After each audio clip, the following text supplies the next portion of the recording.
Hey there, I'm Pastor Brian, and it's time for Questions from Kids. Lily from Roanoke, Virginia asks, I want to read the Bible, but where should I start? Lily, I am so glad that you want to read the Bible. It's so important that we spend time in God's Word. It's the way that we can grow in our relationship with God the best. And the Bible is a great thing because you can jump in anywhere and you're going to learn something about God. You're going to grow. All of the Bible is meaningful. But let me give you a tip or two. The first thing is just don't bounce around. Some people have this idea that they're just going to open up the Bible and wherever it opens, that's what they're going to read. You wouldn't read a story that way, would you? If you checked out a book from the library, a novel, for example, you wouldn't just kind of read random pages. You would start in the beginning and go to the end because that's how stories are understood the best. And so I'd encourage you to consider that. Consider starting in Genesis, the beginning of the story, and reading forward.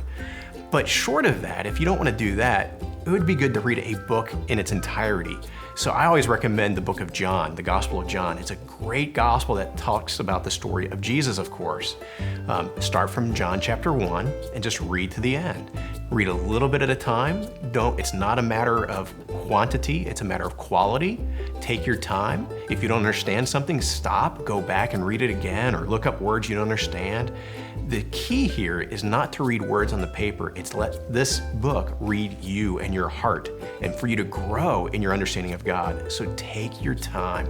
If you read one verse and that's it, but you understand it and God is working in your heart through it, that's a great time of Bible reading. If you read a chapter, that's great too. Just read what God has put before you, take your time, work through it. But thank you so much for desiring to read God's Word. That's really encouraging to hear. So why is the Bible important to you?